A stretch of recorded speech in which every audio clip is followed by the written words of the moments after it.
Okay, we're probably live on YouTube here now, Dave. Are you excited to Yay. talk about this movie? We're talking about movies today? We are. Nice. I'm very excited. Sorry, it just flipped over to live and it's just you standing there saying nothing. Oh, Par for the course, classic. actually. Classic Wow. Dave face. We're going to do this. Okay, we're talking about Man on the Moon here today, everyone. Those of you who joined us Yay. after the fact. And Man I am on the very moon. excited Man on the to moon. discuss it. That Man is on the moon. the link there, Dave, if you want to tweet that Man out to the on the peoples. moon. I'm Copy. Man on the moon. Man on the moon. If I keep chanting it, will it make it better? More people would watch, I think. Let's see if Notes is working today. It was doing pretty. There's just that one time it just would not update. Yeah, I don't know what happened on there or what happened that time. Talking about Man on the Moon. Copy link. Twitter. Paste. Tweet. And the thumbnail is not appearing on Twitter. Yeah, that sounds about good. Let me just, I'm going to click it. Although, will this create a feedback loop and destroy the It will. internet? Tap to unmute. I'm not interested. Oh, and it is my face staring at nothing. That's what you want. Oh, wait. That's exactly right. That's how you grab the audience's attention in the first 5 seconds. I don't know if you know about online video at all, Dave.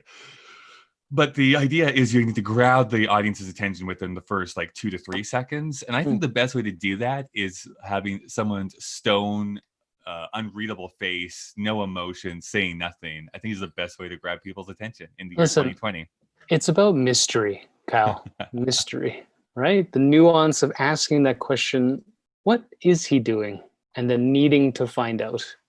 That's what I'm going for. What is the meaning of all of this? Nobody knows. Okay. Dave, I don't know what we're going to do for our little cold open. What do you think we should do? Oh man, I'm trying to remember the movie. Oh, I know. I'll say you're going to be dressed up as Elvis.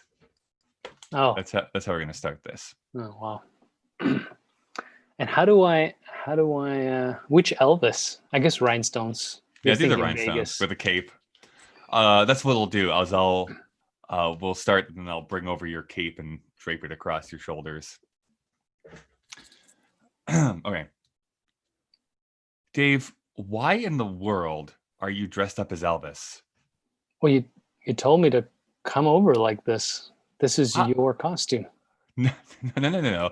I told you to come over so that we could watch Elvis, not to come dressed up as Elvis. Oh shit! I glued all these rhinestones on here for nothing. I know, to your skin even. That is not going to come off easily.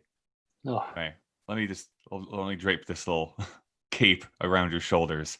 Ooh, red velvet. Very swanky. Very swanky. Yes. Now we're going to proceed to break the fourth wall and laugh at the people who have come to listen to us today. Oh, why? Just like Andy Kaufman. Oh, no, come on. The thing is, if Andy Kaufman were alive today, I was thinking about this. I firmly believe 100% that he would be a Trump supporter, mostly because he continually did things that were like anti what was going on at the time. Whatever was like seen as like lowbrow or the wrong thing to do, that's when he leaned into doing that sort of thing. He would have Kanye'd it. I don't know. Except he would be like, he would be him and Sacha Baron Cohen, like fighting off with each other. Yeah, that would be. I mean, are we talking about the movie already? I think when we watched it together. Oh no. Well, this is like not even in the episode. Okay. Something will be salvageable from that. I'm hoping. Welcome to Kyle and Dave versus the Machine. My name is Kyle. I'm drinking water. Great time for that water swig there, Dave.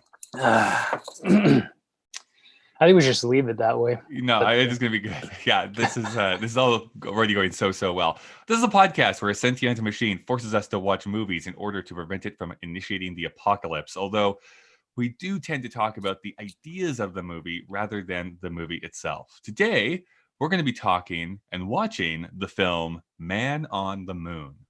Ooh, a documentary. Correct. It is an actual in-your-face documentary about the first trip to the moon. They just brought big old like high-definition cameras, strapped them to their heads.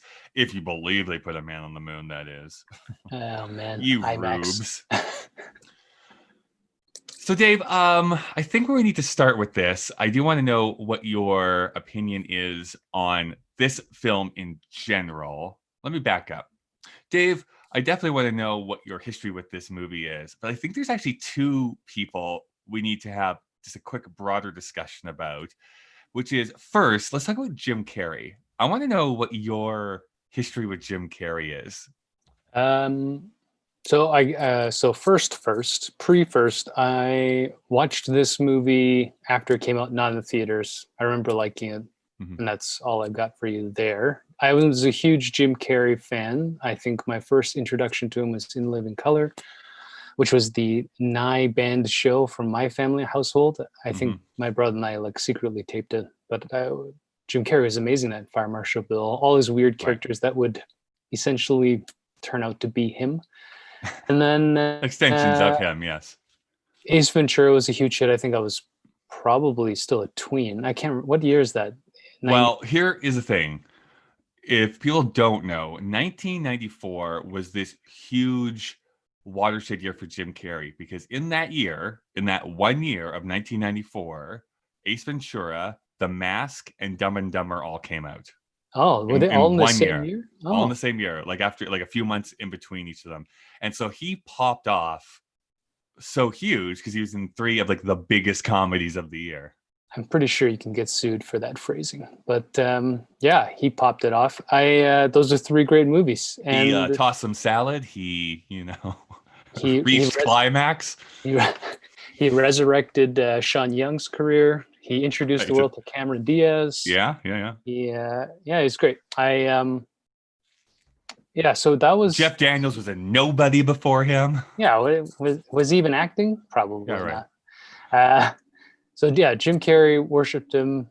I thought he was the funniest thing ever. And then when he did this turn, starting here in Eternal Sunshine, like he became this Truman Show bona Yeah, Truman fide. Show was the year before this movie came out, and I really do think that was his kind of first quote unquote dramatic role. And you see his range, and then of course we had the bias because he's from kind of Toronto. He's from Newmarket, so Mhm. yeah, it was fun. It's kind of like learning Mike Myers. We were big Wayne's World Well, fan, and yeah, Mike Myers from another Scarborough, and person that we talked about here earlier in the year when we talked about the second Austin Powers movie. I'm always reminded of David Rakoff, who is this writer. He wrote basically short nonfiction stuff about his life. Was a This American Life correspondent for years and years and years. He passed away, unfortunately, here just a few years ago. But he was also from Canada, and he always had this amazing story. Is that you'll always discover which friends of yours are Canadian, because if you ever talk about a celebrity that's from Canada, at some point in the conversation, they're going to lean over and be like, they're from Canada. we're allowed to have pride. I know, and Humble. it's so true. So like anytime anyone talks about like Mike Myers, Jim Carrey, Pamela Anderson, it's like, by the way, they're Canadian. Malin Ackerman. What's interesting is for the longest time I thought Rick Moranis and what's his face were Canadian because of Great White North, True But White they're North. not. Yeah. But they're not. So Dave Thomas. John Candy is though. I'm disappointed in them. Yeah, John Candy was. Oof. Yeah, it was. So was Alex Trebek. Yeah, I'm right there with you. So put in perspective, then in 1994, I would have turned 11 years old. And so I was exactly the right age for all of those comedies to hit. And again, I thought, yes, this guy is the funniest person in the world. I will say, having rewatched the first Ace Ventura movie a couple of years ago, that doesn't really hold up all that well. And I'm sure The Mask doesn't hold up all that well either. I don't know about Dumb and Dumber. I have not tried rewatching that. Cutting edge special effects in The Mask. Yeah, they were at the time. But I'm sure that does not hold up. It's honestly for Ace Ventura, it's mostly the homophobia and transphobia that is like, oh boy, it is like all over this movie. Anyway, but I love Jim Carrey, and the Truman Show is among one of my favorite films of all time. I am currently trying to cobble together my official like top 40 films of all time because I'm turning 40 years old here in a few years. I thought you were just going all radio. Top 40 is such a Yeah, radio no, throw. it Come on, is. man. And I don't know. I think it's probably, if it doesn't hit my top 10, it'll definitely be in my top 20. I'm pretty sure. Truman Show is what I'm talking about. I love that movie a lot. But I've never seen this movie before, weirdly enough, because it contains so many things that I like. I like Jim Carrey. I usually like his dramatic turns. This is about Andy Kaufman, who I'm fascinated by. I think that he's just an interesting figure. We'll talk more about it because I'm pretty sure that if I had ever gone to see one of Andy Kaufman's like performance art pieces, I would have hated it. But I like the idea and concept of what he did. I like Milos Forman, who is the director of this movie. It involves wrestling, which is like another passion of mine. So it's like, why didn't I ever go and watch this movie? But I just never did for whatever reason. So I'm excited to go and see it. But that does bring us to like the other person I just wanted to mention briefly. Do you have any history or love of Milos Forman? And I'm hoping I'm saying his first name right, but I'm pretty sure that's kind of close. That's close enough. It's not like when you butchered Sissy Spacek. Yeah. I don't know. I mean, when I just Googled it, I realized I've watched all of his movies, but I didn't know who he was. So I just quickly looking at this.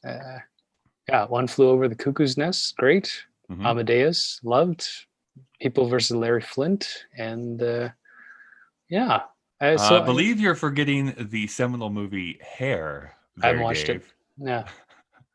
The musical Hair is somehow directed by Milos Forman. I'm right there with you. When you look at his body of work, especially like his, I don't know, middle period, I guess. I don't know how you would term that. Middle to late period, where it's like 5 movies in a row that are good to great.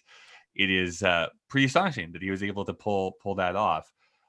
I think, well, One Flew Over the Cuckoo's Nest is great. No argument from me there. I think it's a great movie. Also has Danny DeVito in it, I just realized, interestingly enough. I think Amadeus is a great movie. Again, going back to my top 40 of all time, pretty sure that's going to rank up pretty highly too.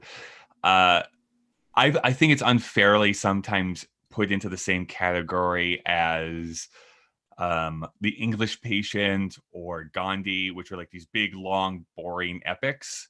And I think Amadeus is anything but. I think it's actually a really great, like it moves at a very rapid pace. There's always something happening, great performances, adapted from a great play as well, but adapted so well for like a visual format like film is. Anyways, I'm a big fan of Amadeus is what I'm trying to say. I feel like it takes too much heat for not being historically accurate. Right, but I don't yes. think that it's meant to be. It's not trying to be at all. No, right? it's like a fun, surrealist version of how things could have been, and they're not. But who gives a shit? It was which a great actually is going to be fascinating as a comparison to this movie. Actually, I think so. There's going to be some interesting comparisons I think that we can make. So let's do that. Let's me go thank some sponsors, and then when we return, we'll be delving into Man on the Moon. Dave, I know you try to control this podcast with your iron fist and try to wield your power. But I want to go first this time and tell you what I thought about this movie. I can't believe that this movie has been just sitting there for 21 years, unwatched by me, how much I loved it. I really, really, really like this movie. I think that it's doing something very different, and much like Milos Forman's other film, Amadeus, it's playing fast and loose with reality and like what actually happened. But I think that actually fits the subject matter really well. With Andy Kaufman, the person, you did not know what was actually real and what was fake necessarily all the time. And he would lie or tell the truth when it suited his needs and sometimes go back on it. And everything was kind of a performance art joke a lot of the times. So I think that the medium is the message a lot of times in this case. You McLuhan'd it? Come on. I McLuhan'd it. You never go full McLuhan though. The only kind of negative thing I can say about this is that I think that unfortunately the last 25 minutes kind of goes straight biopic or biopic. And I think it's to the detriment of the movie as a whole. I think up until that point, it's not even trying to be that. It's trying to be something else. And there is another film that I know you've not watched, but I was able to. Let's say before this movie that we went and watched this movie. Let's say before we went and watched this movie. There's a documentary on Netflix called Jim and Andy. And it's this documentary footage that sat around for years and years before they made a documentary out of it. But it shows like the behind the scenes of Jim Carey and what he was doing, how he got into character, and how he kind of went a little insane while making this movie because it basically embodied Andy Kaufman. He says something in that movie that I think would have actually even elevated this even more. It made me like it somehow even more, which he says that I don't know how hard he actually fought for it, but he says what he wished they had done is actually incorporate what was actually happening behind the scenes of the making of this movie into the movie itself and make it full meta filmmaking. And I think that's exactly what Andy Kaufman would have wanted them to do, to be perfectly frank. Like that would have been such his jam about like, what is actually real? What is actually documentary? What is actually what happened in my real life? What is actually something that was just made up for this movie? And completely deconstruct the idea of a biopic in the first place. And ever since that Jim Carrey said that in that documentary, I'm like, oh yeah, that's exactly how they should have made this movie, which is fine to say in hindsight, but hard to have probably pulled off at the time. Anyways, what do you think about this movie in our very non-spoilery section, Dave? From what you bring up, the problem with meta as a meme is that, like the joke you were talking about when we broke quarantine and watched this together, is one should never go full meta. Or in this case, maybe the Ghostbusters reference, you should never cross the streams. And I think it's a fascinating thing. Again, not knowing much about Andy Kaufman as a person, that at least how he's depicted in this movie, I'm not even sure that Andy Kaufman knew what he was doing. And I think bringing up Jim Carrey having to method act into that role, that's going to drive anybody, especially someone like Jim Carrey, who comes from a comedy background, is known for having to play extremes. We also brought up the comparison to Sacha Baron Cohen, and I was talking hypothetically if we'd watched this not just now. Helen asked me to describe what this movie was like, and I told her, imagine if Sacha Baron Cohen didn't have a Sacha Baron Cohen to come back to. He didn't have an interview where he was just a British dude who was like, I'm aware of what I'm doing, right? That's actually a really great explanation, though. I think you're absolutely right. I think that is sometimes even what puts people off of Andy Kaufman is that, again, we don't know. And I think that's what the movie struggles with. Like, who is Andy Kaufman? I don't think even Andy Kaufman knew who he was. Yeah, it was. I mean, there's. I clearly we're not psychologists or psychiatrists, but no, I do have a degree. I think. Why are you doing podcasts then? I don't know. I do feel like this would make a great thesis paper for a psychology student to try to analyze Andy Kaufman in hindsight, because what a weird person. And as you brought up at the beginning of this episode, had I been of his generation and not necessarily known him through one character like in Taxi, but if I'd followed Andy Kaufman through all of the adventures that he tried to promote, I don't think I would have liked him, and I don't know how I would have been able to stomach any of it. It's only in hindsight that we believe that there is some genius to it, but he may have just been a total psychopath. For the people out there who don't know who Andy Kaufman is, Man on the Moon, of course, is like a biopic where Jim Carrey is portraying him. Andy Kaufman, most people, if you know him at all, are either going to know him from one, playing Lotka on Taxi. So if you were of the right age and saw that, or watched it in reruns, I don't even know if Taxi still airs somewhere. Probably at like Nick at Night or something like that in the States. Nick at Night. But who watches like terrestrial television anymore? So unless you have jumped into watching reruns of Taxi recently, you probably have not seen Andy Kaufman on television recently. The other thing you might know him for, if you are a Saturday Night Live nerd, is that in the first year, I even want to say it might have been the first episode, but definitely in the first season, he came on a couple of times, and his most famous appearance was him essentially lip syncing to the Mighty Mouse theme, except only when the big baritone guy sings, and otherwise he just stands there very awkwardly, kind of like glancing around the camera. They replay it like all the time on Saturday Night Live, like reels and like best of moments and that sort of thing. Other than that, I don't know if anyone would know him. He did a bunch of specials. He did the college circuit.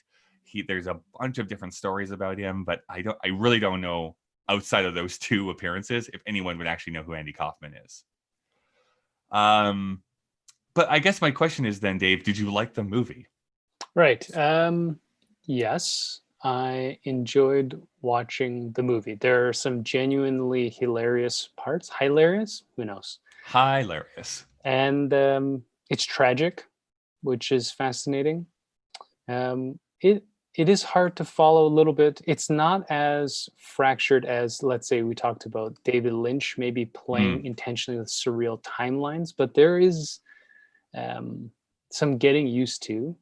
And I think the play between that little insight with, what's his friend's name? I don't remember his friend's name. Well, the friend's name is Bob Zamuda. Zamuda, who, whatever that person was, made a bit of a, not a heist, but you get this feeling like it's all planned. So it's exciting to watch how they're trying to manipulate the thing. And as the whole thing starts to break apart in his apparent true life, it's a great drama to follow. I was quite engaged. I think as well, like you, I think the final wind down is a little too wound down for the pace that it's set up as.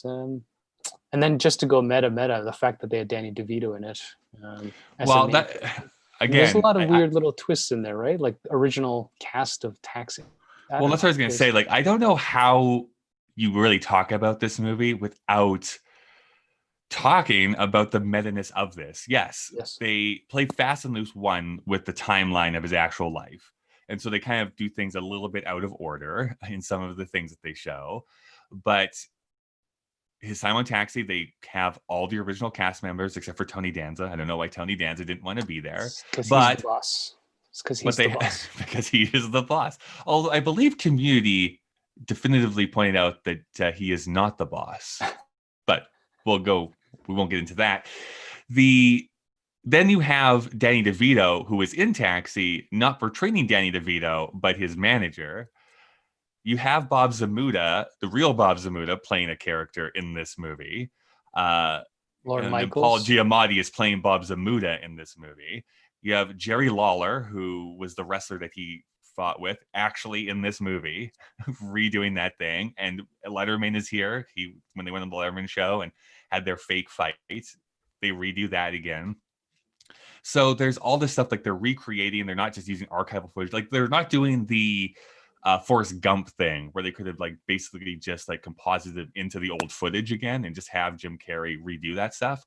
No, they redo it and have people be their ages that they are when they filmed this movie, not the ages they were when it actually happened in real life. So your brain starts to kind of explode because like, what is it trying to say? And what's it trying to do? And why are they using the real actors? But again, I think it's all to serve this idea that Andy would have loved this because it's breaking that fourth wall and redoing the same thing while trying to comment on this whole idea of like losing yourself into a character. And we haven't even talked about this whole Tony Clifton thing, which is another bonkers thing that he actually did in real life that comes into fruition here too. But I think that's best left till spoilers, to be honest. How gross would it have been for Marvel to have shot this and young-faced everybody? It would just been so creepy. Yeah. And but yeah, it's a hard. No, it's not hard to get into. It is. There's just little points if you're aware of. For example, I didn't watch Taxi, but seeing Christopher Lloyd and Danny DeVito, even I can't remember the woman's name. You said it was a photographic memory, but she appears. Mary Lou Henner. So she appears, and I'm like, I don't think I've ever actually watched an episode of Taxi, but I think she's the one that flagged it for me. Where I'm like, is this the original cast? And you turn to me, you're like, oh yeah, this is them minus the boss. Yeah, Larry Judd Hirsch and all the other people. Yeah, and Judd Hirsch. Yeah, that's right. And yeah, to your point too about, how meta is too meta. Right. For me, it never is meta enough. I don't know what it is. Honestly, when this type of stuff happens, and I was going to save this conversation for a little bit later, but we might as well just talk about it now, and then we can get into some of the background information. This movie solidifies, I think, part of the reason why I do like professional wrestling so much. And the reason why I like professional wrestling so much is, yes, there's like the quote unquote like athletic ability and the kind of the storytelling that happens in it. But there's always this point where we, the audience who are watching a wrestling match, fully understand that this is made up, that's happening in front of us. And then occasionally what is going to happen is that something, one of the participants will do something that will make you question, was that supposed to happen? Are they doing this exactly the way that it was actually planned when they did this? And probably the most famous example from recent years, although not so recent anymore, would have actually happened a couple years before this movie came out in 1997, which is now referred to as the Montreal Screwjob. And it was Bret Hart, Calgary native, last day in the WWF, which is now called the WWE, where he was supposed to win a match and he didn't win the match live on pay-per-view because things broke down and everyone there. And to this day, people are not convinced that some people weren't in on it, that claim to this day that were not in on it and didn't know it was actually going to happen. I don't want to go too far into the minutia of that because then that's its own podcast. But, that sort of thing fascinates me because it would be like if, I don't know, someone was just playing coy of like Tom Cruise, like, hey, did you perform your own stunts in The Last Mission Impossible? I was like, well, I'll never tell. I don't know. Maybe I did my own stunts. Like we all know that he did his own stunts. They tell us and they show us, and that makes us appreciate those movies a little bit more. But this is like us seeing Tom Cruise break his own leg on camera, and I mean, like, is that an effect, or did he actually just break his leg and they filmed that on tape?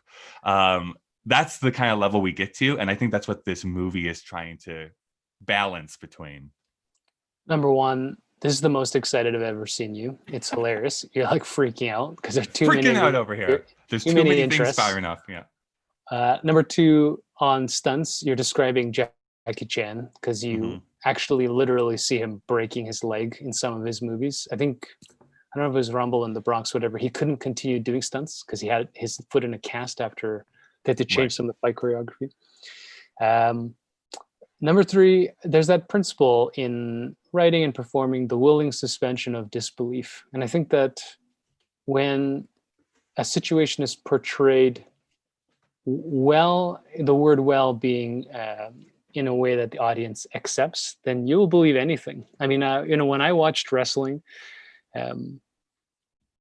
whatever the scenario was, that's why you have these so-called quote unquote superstars. Like if you have somebody that comes out and they can embody whatever ridiculous character they're supposed to be,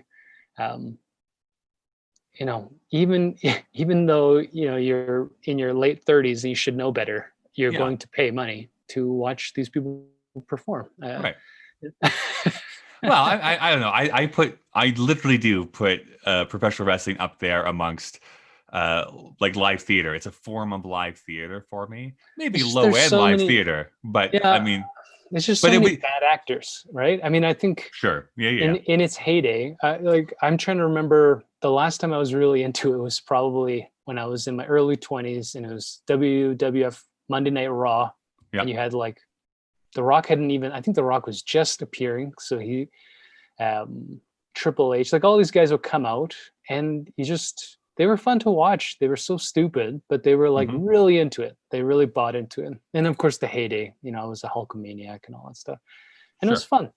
And then it got weird, Kyle. Yeah, it got a bit too weird by the late 90s, early 2000s. I'll agree. Yeah. It's kind of shifted almost too far the other way now, in my opinion. But like romances and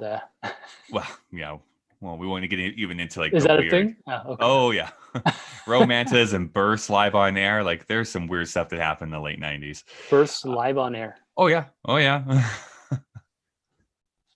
We should just let that hang. Let's leave it at that because we don't need to go into again. This is not a 4-hour podcast where I say, Dave, let me tell you about the late '90s WWF and what was going on at the time. Anyways, what I think Andy Kaufman tapped into is that he actually saw professional wrestling as a great inspiration because they do this all the time where it's like fake, fake, fake. Oh, and then they're kind of bleeding into reality. Like there's another moment where, and this made national news when Mike Tyson freaked out and started pushing people live on Monday Night Raw. And everyone was like, I don't think he was supposed to be pushing him. He was. It was completely agreed upon beforehand. But he made it look like he was freaking out and like pushing and punching people live on air. When it's like, I think we've gone off script here a little bit. I think it's harder to actually trick people nowadays than it was back then. But Andy Kaufman was able to be like, yeah, let me go beat up some women. Let me pretend I got my neck broken. Let me swear on the Letterman show. And it makes it all feel like it's actually real. And people want to pay money to go and see that. I like how you just dropped that spoiler bomb. But quick note, Mm-hmm. He didn't get into wrestling to wrestle with wrestlers. So we'll get there. I guess. Let's do some backstory here, Dave. So Man on the Moon was released on December 22nd, 1999. This was also the release day of Any Given Sunday, written by Daniel Pine, directed by Oliver Stone, and starring Al Pacino, Cameron Diaz, who we've already mentioned, Dennis Quaid, and Jamie Foxx. This movie, I will say, is actually not that well rated. 7.4 on IMDb, which is okay, but 58 on Metacritic. And then over on Rotten Tomatoes, for 120 critics, it's rated at 63%. And 94,212 users give it a 79%. So it's barely a fresh movie, according to the Rotten Tomato rules. It is available on DVD and Blu-ray. You can buy or rent it on iTunes, and you can also rent it via Google. In Canada, there is no streaming service currently that has Man on the Moon, which is unfortunate. Its budget is a little bit surprising, although maybe not surprising, as Dave tried to convince me here before we started to record. Its budget was $82 million. I have to imagine that part of that was Jim Carrey's salary. But, Danny DeVito doesn't come cheap either. So maybe that was... I mean, he was already the Penguin. Also, if one rents this, they will note that there are so many set pieces and changes and real sets. I mean, I don't think they kept That's a the real set wrestling of Taxi. ring that they got. Right. I don't think they've maintained the specific ring or David Letterman's set. And, of course, with movie magic, you can always cut corners that don't have to be entirely exact. But there's a lot of work. This thing takes place in how many timelines, how many little events. There's, there's a prostitution thing. There's so many things where they have to build stuff. So the real question, Kyle, is why was Runaway Bride $60 million? Well, your eternal question, don't you? Don't you ask that every week? $60 million. Well, it opened to $7 million. Domestically, it would make 34, and internationally, it would only make $12 more million, which brings it up to 47. This is bombed at the box office, as per its budget. 74 million with inflation. Its plot description from IMDb is very illuminating, Dave.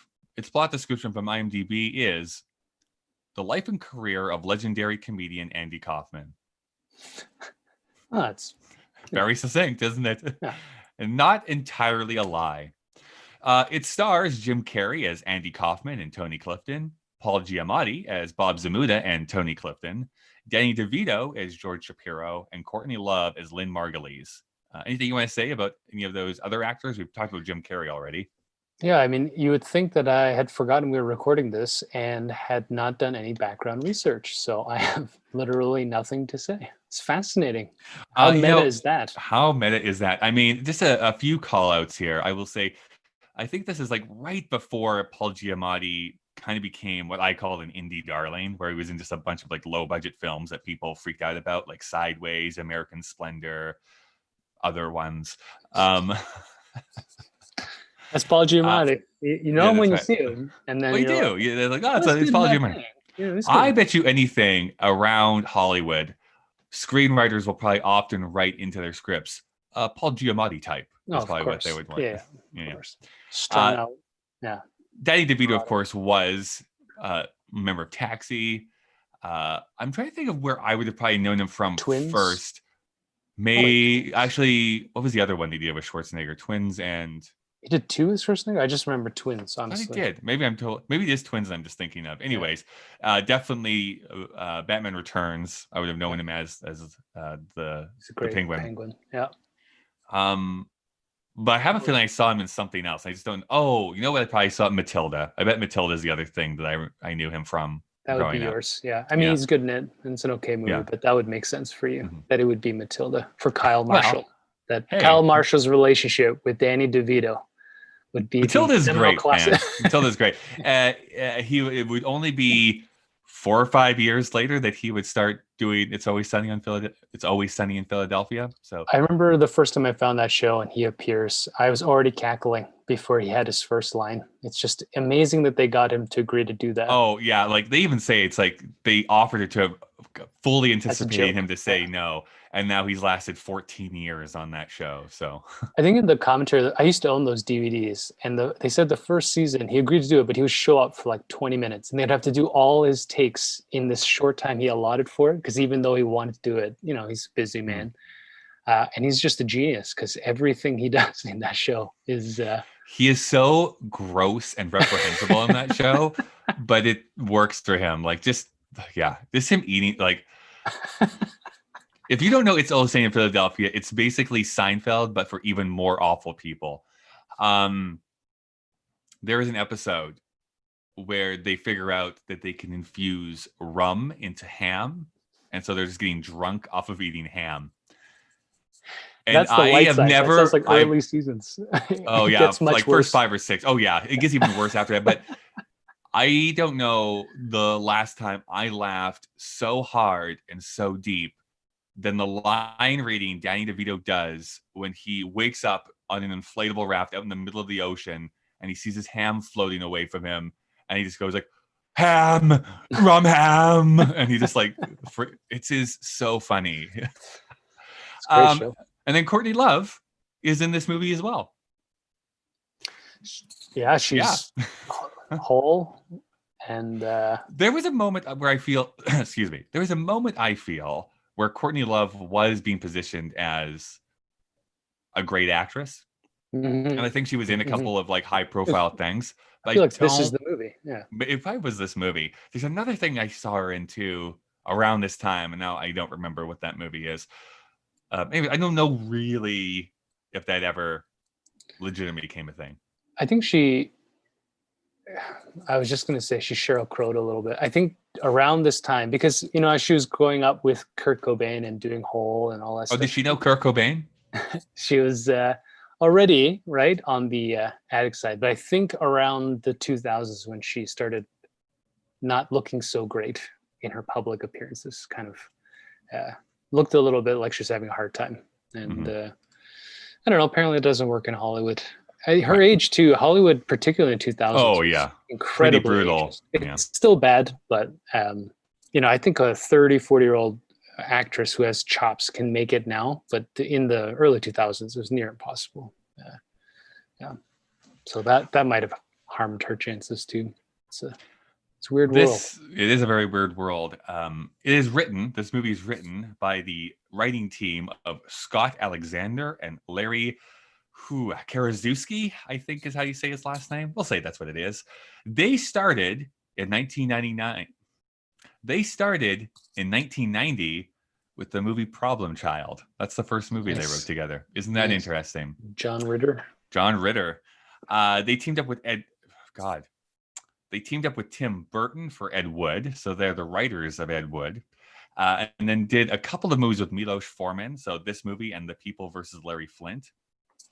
However, I'm pretty sure most people will know them for their amazing and great work for Agent Cody Banks, the Frankie Muniz project, which I think actually co-stars Paul Giamatti, if I'm not mistaken. I've never watched it. I do think it's tragic. This is it Frankie Muniz that had the amnesia? No, is that Fred Savage? No, you're right. You're right. Frankie Muniz, star of Malcolm in the Middle, who is also into Formula One racing, who has had so many concussions that he does not remember anything of the filming of Malcolm in the Middle.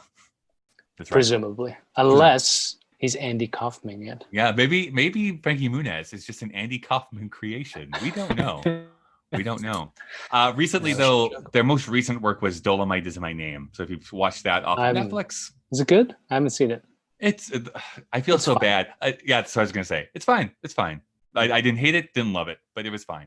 Yeah, they were talking about how it's the resurgence of Eddie Murphy, but I wasn't ready for it. It's the best. It's the best film he's been in a decade. So if that's the resurgence of Eddie Murphy, sure. It was a big deal. By the way, the Machine is the one who's racist. Skipped over his two big movies that came out in 1999. So there you go. And when I say big, I guess when I say big, that should be like a little asterisk beside that word, because that's doing a lot of work in that sentence. He did the movie Life, and he did Bowfinger.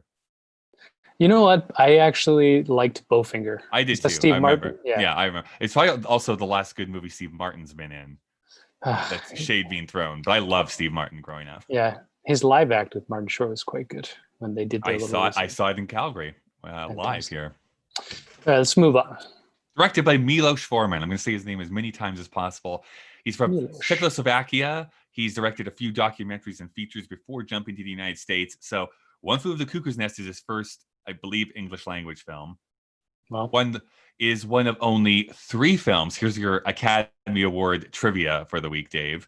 It is one of only 3 films to win the Big 5 all in one night, which is the best screenplay, best actor, best actress, best director, best picture.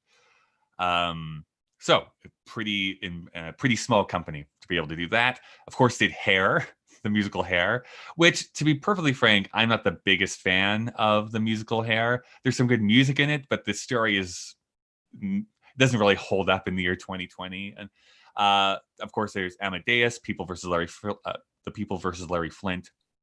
The last film he directed was Goya's Ghosts in 2006, which I have never seen, so I don't have an opinion on it, although it was not very well reviewed. And he passed away in 2018. So no more Milos for us. Milos.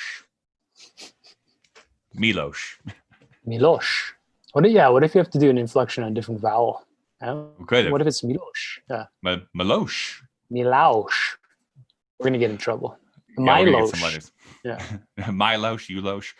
Okay, so I guess now that we're in the spoilery section, the gloves are off. I want to talk a little bit more about Tony Clifton specifically, because this is where I could understand why people would even start to hate this movie once the Tony Clifton character kind of gets introduced. So again, if you're listening, haven't watched the movie, in real life, we have Andy Kaufman, who is doing essentially stand-up gigs, but doesn't really do jokes. He does kind of impersonations. He does these odd characters. And mostly he does stuff that essentially he finds funny, but he doesn't really care if the audience finds it funny or not. So we're led to believe in the movie. We're led to believe. Yeah. Unbeknownst to his manager at the time, he was also putting on makeup and a wig and like this kind of fat suit and like changing his like body proportions to perform as this character, Tony Clifton, who was essentially like an insult comic / lounge singer. Not a particularly great singer, but would go and like make fun of people and like scream at the audience. And he found this incredibly hilarious. Nobody in the audience found this funny. This is where his partnership with Bob Zamuda came into play, because they both would play the character of Tony Clifton. And where it gets incredibly convoluted is Andy refused to admit that he was Tony Clifton. He said Tony Clifton was a completely different character.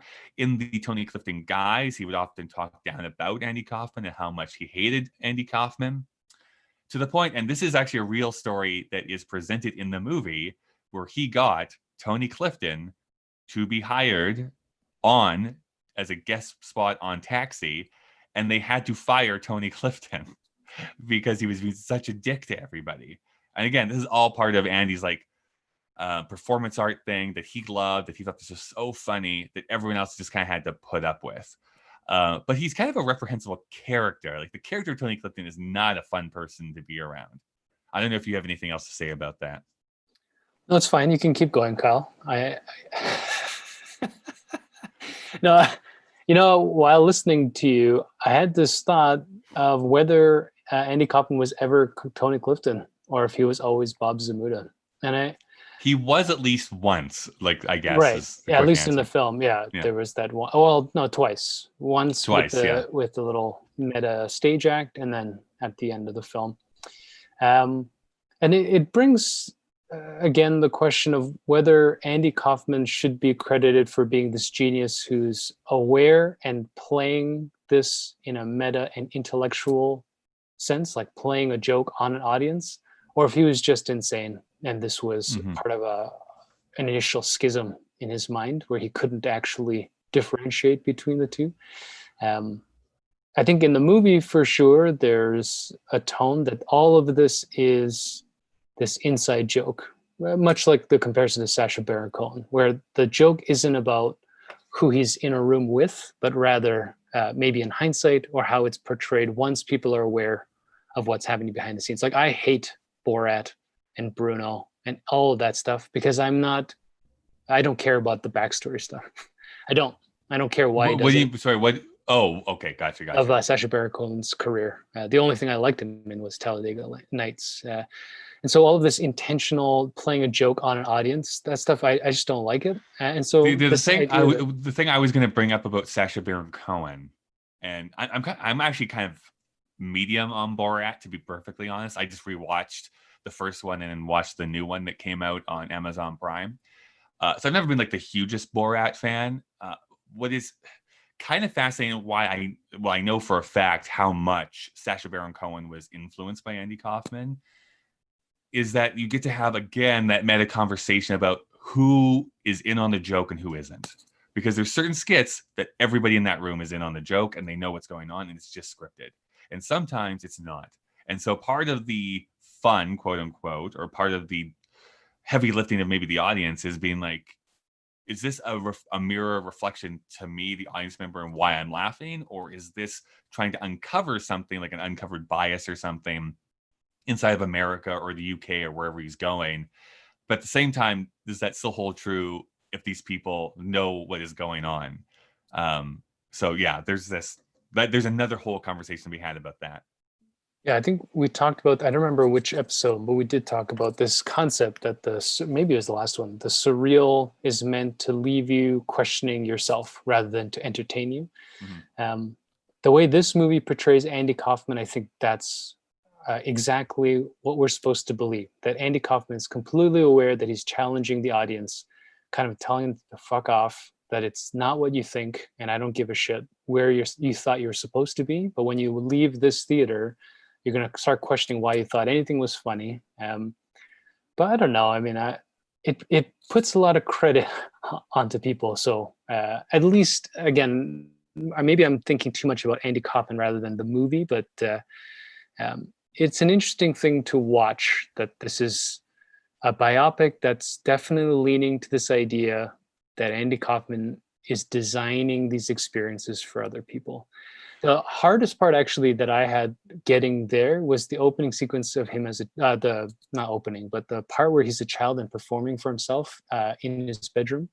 I don't think that plays with what he becomes later. And I think that really has been jutting out in my mind as probably the weakest part of this movie, and maybe connects with the ending, which is also a little weak, which is, I think every celebrity is going to suggest that they were performing since they were 3, and for that to turn into him, like the next sequence is him at a comedy club, like just bombing.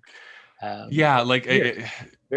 agree. I think that in the framing of a biopic, I never know how to say that word, but in the framing of this real life tale, I agree with you in that one scene. Is like, we never really tie it back to that need to perform, because that really isn't what we see for the rest of the movie. He's like, I'm performing for myself and I'm getting joy out of this for myself.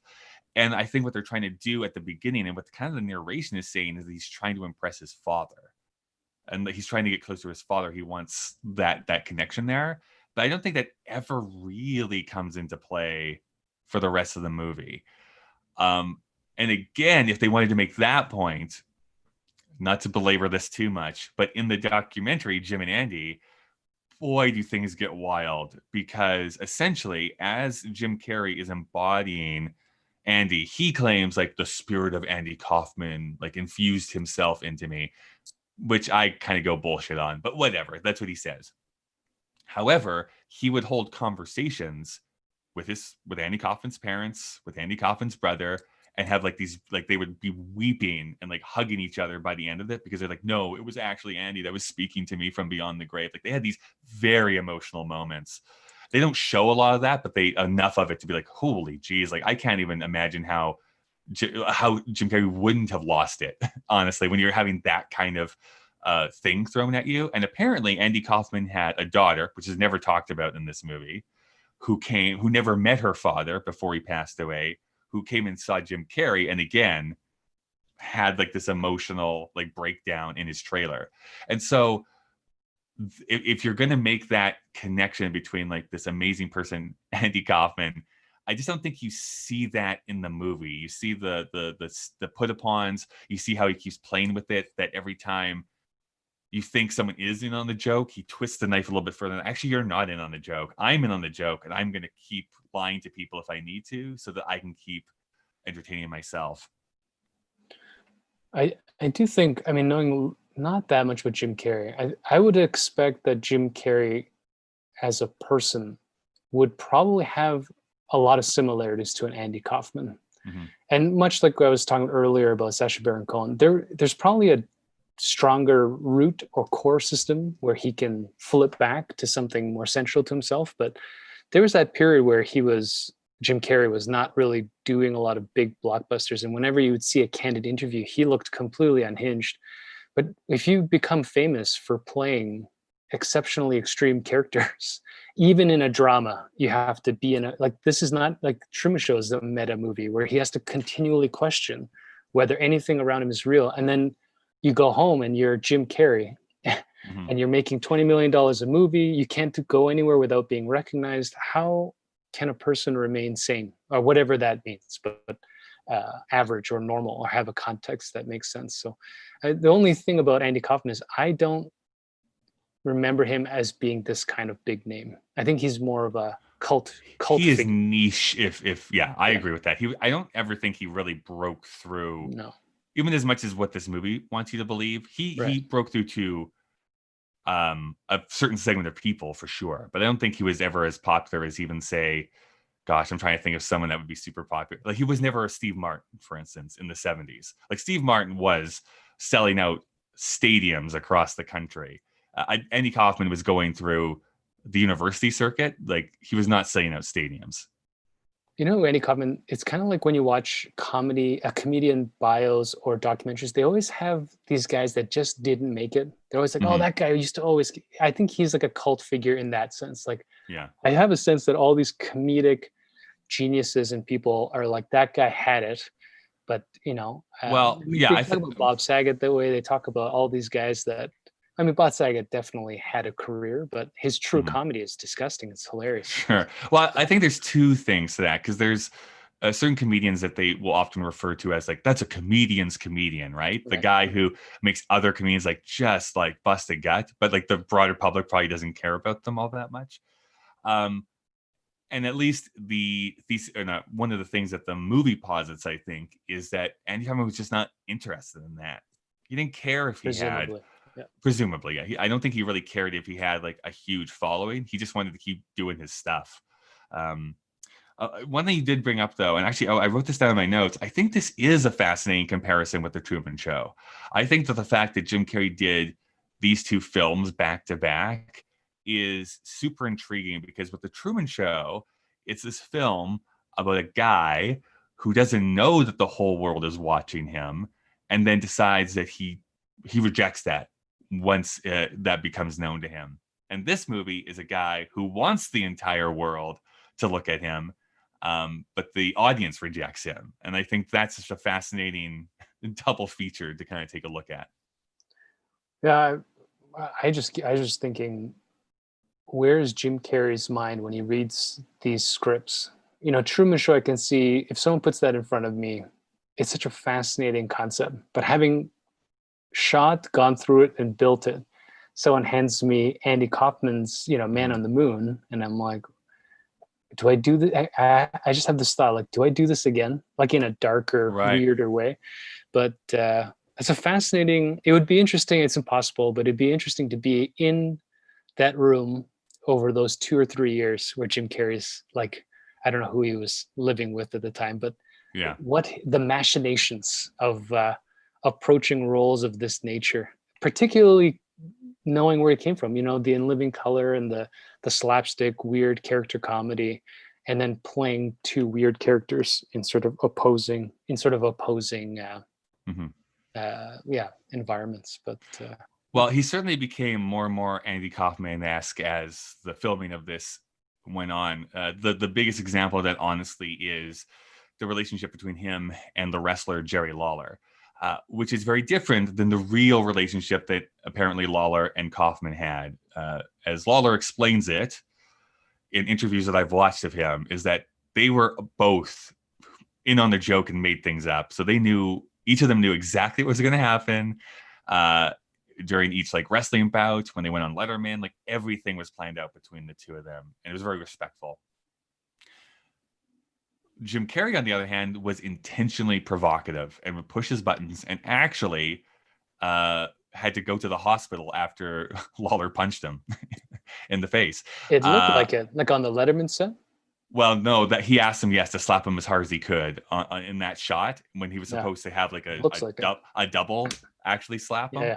He said, no, Jerry, hit me as hard as you can. And like, he actually hit him as hard as he could. Fight clubbed him. Nice. But no, behind the scenes, he kept poking him and throwing water at him until Lawler just popped him right in the eye. And he had to go to the hospital, and that like blew up, and like agents and studios had to get involved and all that kind of stuff. So again, it's like art imitating life, imitating art, and it gets all so convoluted. Too meta, man. It gets too meta, super quick. I want to talk maybe just a little bit about the ending then, and what you make of it, because I certainly have my own interpretation. But he is dying of cancer in real life, and goes to, I think it's the Philippines. I think that's where they go, and they're going to some sort of like sage doctor who can apparently like pull out tumors from people's bodies. And you see one before Andy kind of goes into the room, and I was like grossed out. I'm like, oh, what the hell is he doing? Like pulling this weird thing out of the guy's body, blood everywhere. And then when Andy lays down, you notice that it's just a magic trick, right? He just he palms the thing and pretends to pull it out, and he smiles, and then like it kind of fades to black, and the next thing we see, Andy has passed away. What do you make of kind of that final-ish scene? Well, I mean, leading up to the scene, I think there's too much. I mean, no, maybe it's important, but you get the moral of the movie, which is, when you lie too much, no one knows when you're telling the truth. So they have the whole sequence, 15 minutes of him needing to try to convince people he's actually dying and nobody buying it. And I think too, the part with the quack doctor, I think it plays the same way. I mean, it seems like as they're approaching, he actually has a look of hope that this is a real thing, because he needs to believe in something. And then as he's lying down, and we as a viewing audience, particularly in the 2020s, we assume everything's fake. I know I do. Mm-hmm. Yeah. And so when the tumor comes out of the first patient, I'm just thinking, of course this is palming some guts. And so when he finally sees it, he has this smile, because it's almost a metaphor for his life, right? Where he's now the audience member who was actually expecting one thing and now has to be disappointed to learn about these meta veneer shit. It's weird. And I think it's not necessarily a sour taste, but it is a weird thing. Is it?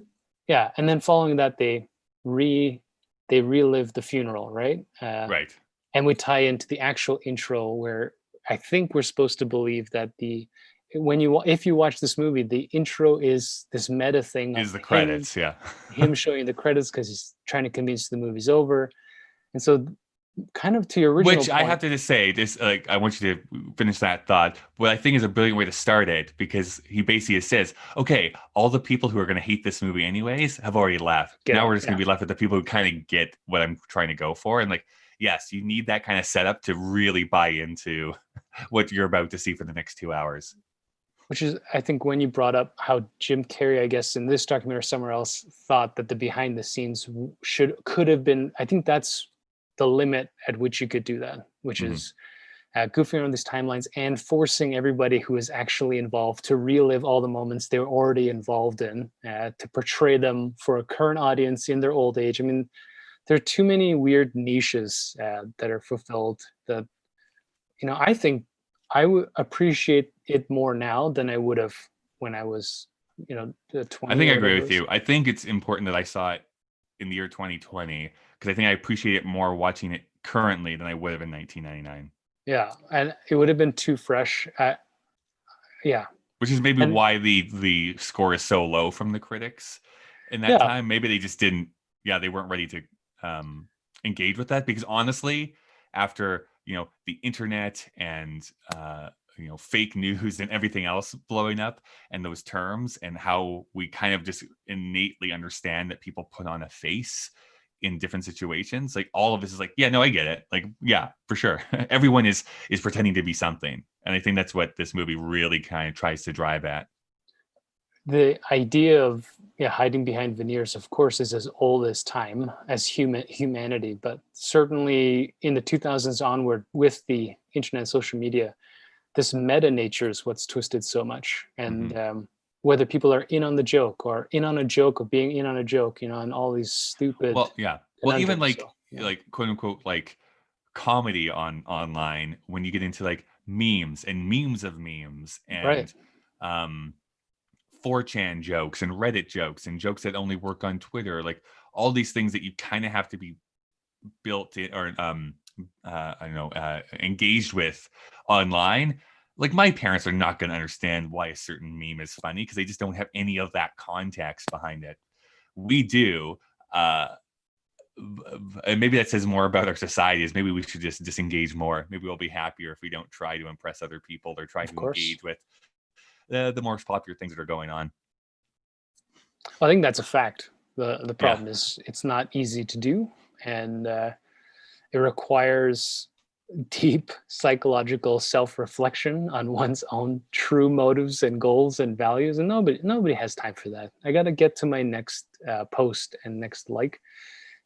It would be fascinating, as a hypothetical, watching this movie, how, like I think you brought up earlier, what would Andy Kaufman or someone like as distracted as he seems to really be like in the internet culture? I wonder if he would just disappear and not be a part of it. It's too much. Like, how do you be meta in a culture of meta-ness? It's harder to do, for sure. It'd be even more insane. I'm just trying to think of an example of whether people are already doing this and just, I guess, Sacha Baron Cohen. I mean, I was going to say Sacha Baron Cohen comes the closest to it. And even in the new Borat film, what's actually kind of smart that he does is that he has to acknowledge the fact, like, I can't actually be Borat anymore. That's actually how the movie starts. Like, I can't just walk down the street as Borat in America, because everyone knows who I am. So I can't actually do the same thing, which is why he has to bring his daughter to be the surrogate person who's in every scene to cause the comedy to happen. I think Andy Kaufman would have found the same thing had he survived to this point. If he would have survived to this point, like, who knows? I think either he would have totally disengaged, or, as I said beforehand, I think he would have been a Trump supporter, because he liked to rabble rouse and like just go kind of against the grain of what people were doing. I haven't watched the new Borat movie, but doesn't he wear other costumes as Borat, wearing those costumes? Yes, yeah, that's the thing. He's Borat as, but he's again. If we think about the original Borat film, where he's basically in every frame, in this one he's maybe in a quarter of it. It's really mostly the daughter that's in it that is doing. That's the problem with meta, right? It's you have to hide between more and more shells, and And I think this is the point of the movie. I think it might have just been a precursor to the internet age. I don't think he even knows how many Yeah. shells he's wearing. He's Well, yeah. What it actually reminds me of is actually like another Kaufman, weirdly enough, Charlie Kaufman's work, because you right. see him really basically using film to deconstruct his own neuroses a little bit, but even the idea of art, because being John Malkovich, as just an example, is like very subtly that way, where like we're tearing down this idea of like a bit character actor, John Malkovich, that I don't know if the wider population would even know who John Malkovich is, but definitely film nerds know who John Malkovich is. And then you follow that up with Adaptation, which is essentially a sequel to Being John Malkovich, but not really. And it's also an adaptation of a book, but not really. And he creates himself to be a character with a twin brother that he doesn't actually have. So that kind of just blows out. And then I think it ultimately gets to be Synecdoche, New York, which is like an artist trying to create a film over 40 years, and it totally consumes him, and it's his downfall. So he's constantly like wrestling with these like big ideas. In fact, it would have been actually fascinating if they had tried to make this movie just a couple years later as Charlie Kaufman as the director, because I think he would actually be a better marriage to this material than Milos Forman is. With the screenplay adapted by David Lynch. Yeah, like it would just like now I can't say that would make it good. I'm just saying that would have been an interesting way to go, and that would break my brain probably. Yeah, things would just light on fire spontaneously. Yeah. It'd be the end of the world, and we're already there. Actually, the world is probably ending.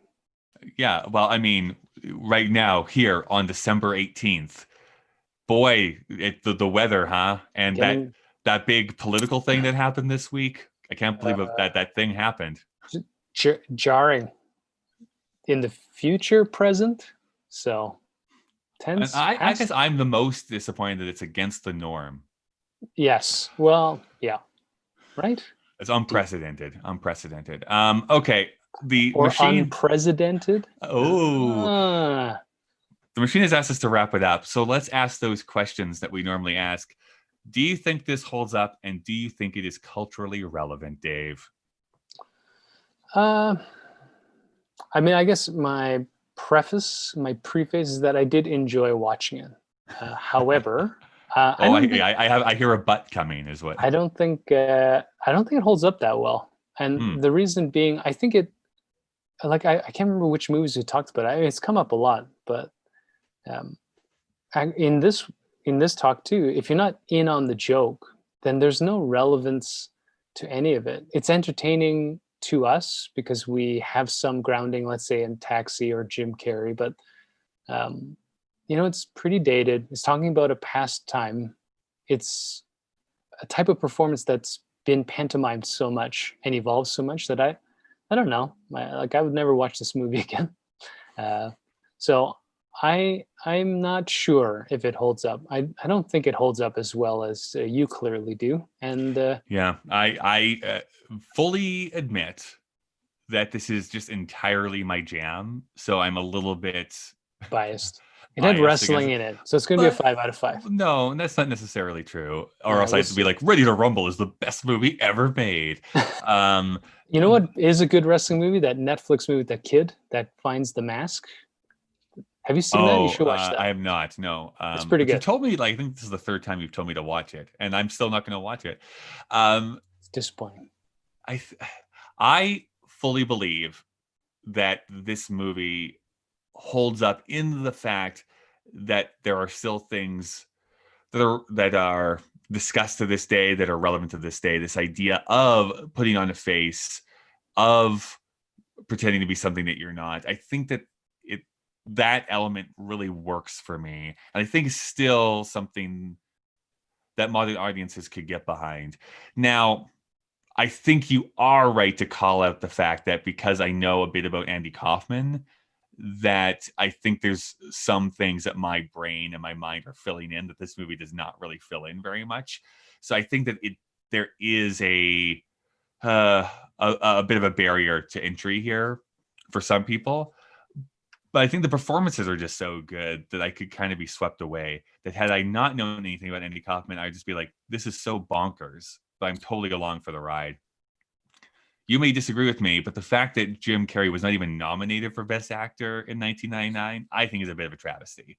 Not only do I think he should have been nominated, I at least think that his performance was better than Kevin Spacey's was in American Beauty. I was going to say, we need to dedicate an episode here, Kyle, or some type of discourse on this year's Oscar nominees in general, because I mean, as you know, my opinion about the Academy is not a positive one, but this year in particular seems a little egregious. There's a lot to debate. Yeah, you know, I love you, Michael Caine, but you should not have been nominated.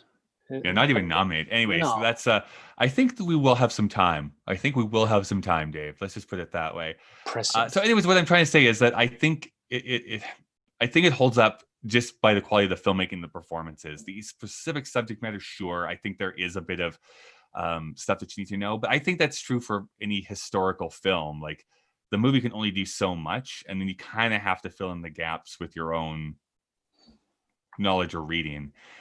Otherwise, you need a documentary to be like, or you need Ken Burns to be like, here is 15 hours on Andy Kaufman and everything that happened in his life.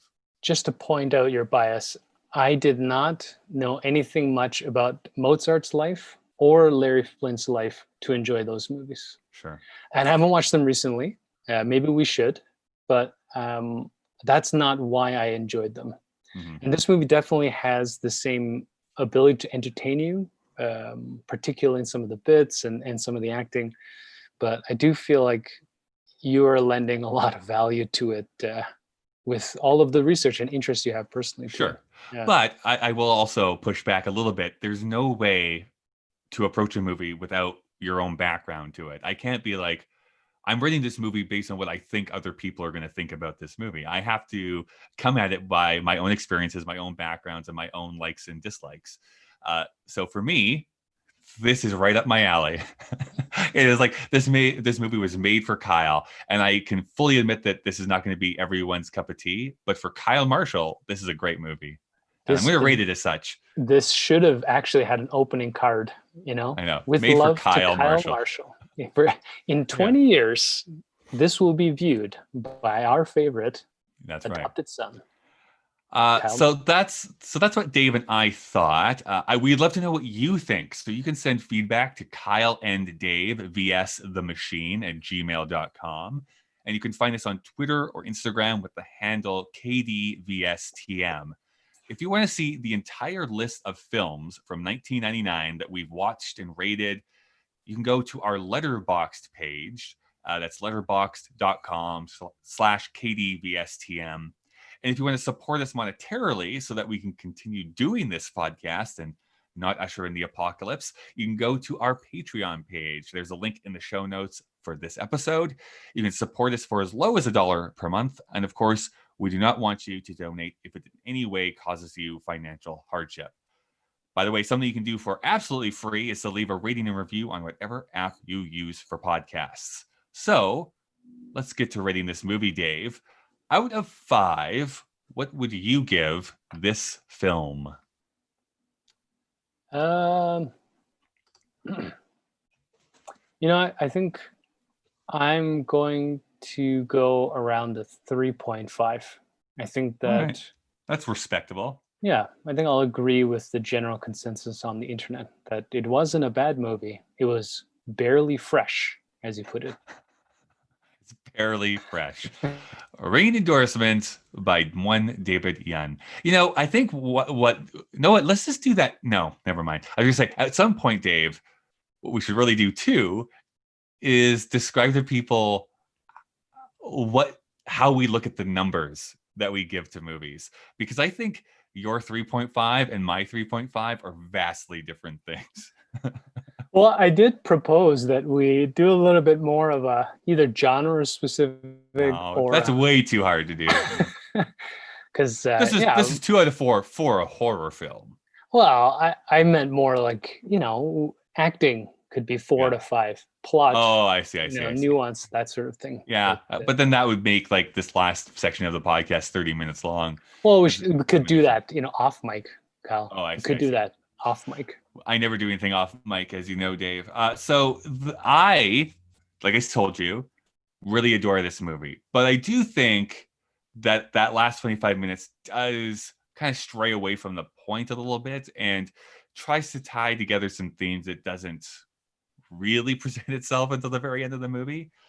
So for me, it doesn't quite get to that like perfect 5 out of 5 mark. For me, I'm giving it a 4.5. So it's almost great. Almost great. It's very good. I really love it, but it's not like a perfect Pretty film. fresh, but like not the Not freshest. totally fresh. That does mean that it averages out to a 4, which, Dave, that means it is tied with 6 other films that we have to somehow get it into here. So from top to bottom, we have Magnolia, The Hurricane, Toy Story 2, 10 Things I Hate About You, Lock, Stock, and Two Smoking Barrels, and Go. Where would you kind of put this movie in relation to those? Definitely above Lock, Stock. Yeah. Although it's more fun. I would watch Lock, Stock again. But what was after that? 10 Things I Hate About yeah, You. right above that is 10 Things I Hate About You. And then Toy Story 2. And then The Hurricane. And The Hurricane. I don't know. It's a tough one. It depends on the mood I'm in on the day. I would agree. Like, there's a lot of minutiae that go into here because, to be perfectly honest, like right now, gun to my head, I don't know why this would be the choice, but it's like, are you going to watch Man on the Moon? Or are you going to watch 10 Things I Hate About You? I'm probably going to say like, oh, let's see 10 Things I Hate About You. Of course. It's a fun movie to go and sit down and watch. But, and it still had depth. It still had a lot of story in it. It's not just popcorn. The only one that I would say, and again, this is such a me because I know you don't have the same feelings towards that movie. For me, I only think Magnolia for sure is a better movie, in my opinion. But really, at any point in that list, I could see this fitting into. Yeah. I mean, I think I would put it below 10 Things I Hate About You today. Today. Yeah. I mean, I don't know. It's a tough one. Yeah, you know what I'm surprised more by? That Hurricane is second in that group of 6. Well, we rated it very highly. Yeah. Rated it very highly. No, it's interesting. Because now I'm reflecting on it. I'm like, did I like it that much? Hey, stick by your guns, man. Stick to your guns. That's what we need is a year in review so that we can pick, especially at the beginning when we didn't know what we were getting into. And now that we're much more cynical. Yeah. No, what we could do is at the very end of the year, if the machine allows it, will you allow it? They're going to allow it. Of looking at our list one final time and like maybe moving things around if we think that's like, you know what, we should probably have this movie above this one. Just, put a couple balls in your hand and juggle it a little bit. Do some ball juggling. Yeah. I mean, who hasn't juggled some balls here and there? Okay. So that means that Man on the Moon is going to be entering our list in the number 15 position. Well, we've talked a long time. Let's see what we're going to be. Let's see what we're going to be reviewing next week here, Dave. Oh, speak of the devil. We're going to be actually talking about a Charlie Kaufman movie, a Charlie Kaufman written movie, at least, being John Malkovich. Sweet. Next week. Of course, next week being Christmas Day. So not only do you get to unwrap your presents, but the joyous gift of me and Dave's voice will be entering your ears next week on Christmas Day. Try to wrap that up. That's right. All right. Well, it's just very depressing to see you just sitting here in this Elvis costume. Your rhinestones are actually starting to droop on your face, so you should maybe go home and do something. Hey, Dave. Do you want to wrestle? You just want to wrestle? I guess. I don't know. Are there any women around? Dave, there has been no woman that has entered this house for the last 5 years. All right. Do we have anyone on the stream? Jen has a job, so. Let's see. I'm just going to close these things. No. Thank you, everyone, for watching this after the fact. Please leave comments down below. I'm going to stop the stream now here, though, and we will be back with, what did they say? Being John Malkovich. Being John Malkovich. We'll be back with Being John Malkovich at some point